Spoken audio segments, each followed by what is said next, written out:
Kashmir news में एक बार फिर आपका इस्तकबाल है। जिला रामबन के सब डिवीजन बानिहाल में इंडियन आर्मी की 12 राष्ट्रीय राइफल्स की जानिब से बानिहाल यूथ फेस्टिवल 2022 आज बानिहाल फेस्टिवल के साथ इख्तिताम पजीर हुआ। तकरीब में major general Ajay Kumar GOC delta force मेहमान खुसूसी रहे।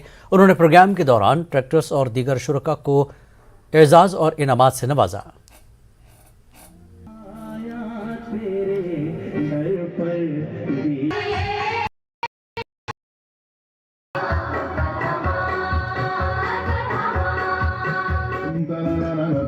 वर्जन तो मैं चाहती हूँ, सबसे पहले मैं गुजारिश करती हूँ यहाँ के यूथ से कि वो आए, वो ऐसी जगहें एक्सप्लोर करे। सेकंड, मैं गुजारिश करना चाहूंगी यहाँ के एडमिनिस्ट्रेशन से कि वो इस बानिहाल पूरे ट्रैक को, इस बनिहाल को वो प्रायोरिटी पे ले। इंडियन आर्मी जेके टूरिज्म ने ऐसा इवेंट ऑर्गेनाइज किया, तो मेरा एक किस्म का वो ड्रीम पूरा हो गया, क्योंकि इस बार काफ़ी अलग स्टेट से हमारे पास टूरिस्ट आ गए। तो क्योंकि ये जो इवेंट हुआ, इससे काफ़ी हाईलाइट होगा हमारा बानिहाल भी। और मैं आजकल स्टेडियम में हाई टेक फ्लड लाइट्स की तनसीब ने कश्मीर में खेलों को नई जिंदगी दी है। वो दिन गुजर गए जब वादी में गुरूब आफ्ताब के साथ ही खेलों की तमाम सरगर्मियां रोक दी जाती थी, लेकिन अब स्टेडियम में हाईटेक फ्लड लाइट्स लगने की वजह से खिलाड़ियों और शायकीन में जोश व खरोश है। मकामी नौजवानों ने हुकूमत के इस कदम को सराहते हुए कहा कि फ्लड लाइट्स में खेलना बहुत अच्छा तजुर्बा है, क्योंकि हम यूटी के बाहर फ्लड लाइट्स में खेलते हुए उलझ जाते थे। साल 2019 में जब TRC टर्फ स्टेडियम श्रीनगर में पहली बार आउटडोर खेलों की सहूलत शुरू की गई, जहां फ्लड लाइट्स लगाई गई थी, जम्मू कश्मीर इंतजामिया ने जम्मू कश्मीर स्पोर्ट्स काउंसिल के जरिए तकरीबन 30 से ज्यादा स्टेडियम में फ्लड लाइट लगाई है।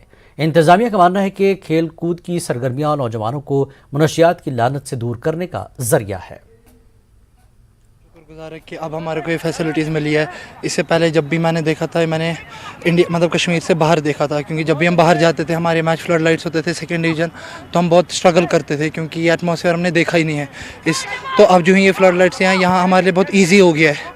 ईजी इन अ वे कि कुछ लोग काम करते हैं, कुछ लोग स्टूडेंट है, जो भी दिन में लोग जो अपनी चीज़ें करते हैं वो ख़त्म करके शाम को लोग पहले वाले टाइम पे हमें स्कूल होता था, कॉलेजेस होते थे बच्चों के, तो शाम में वो स्पोर्ट्स पे ध्यान नहीं दे पाते थे। अब जैसे कि फ्लड लाइट्स आ गई हैं, और मैं गवर्नमेंट का शुक्रिया अदा करना चाहूँगा कि यहाँ पर आपने फ्लड लाइट्स जो इंस्टॉल की है, इसकी वजह से जो यूथ है, जो बच्चे हैं जो स्पोर्ट्स की तरफ जाना चाहते हैं, वो स्टडीज़ को सफ़र ना हो उनकी, और वो स्पोर्ट्स को भी आगे जा सकें, नेशनल खेल सकें, अपनी कंट्री को रिप्रेजेंट कर सकें। तो मैं कहना चाहूँगा कि हमें काफ़ी ज़्यादा फ़ायदा हुआ है इस फ्लड लाइट। सबसे बड़ा फ़ायदा है आपका जो प्लेइंग टाइम है, प्लेइंग ड्यूरेशन है, वो काफ़ी लंबा हो जाता है। जैसे हमारे लड़के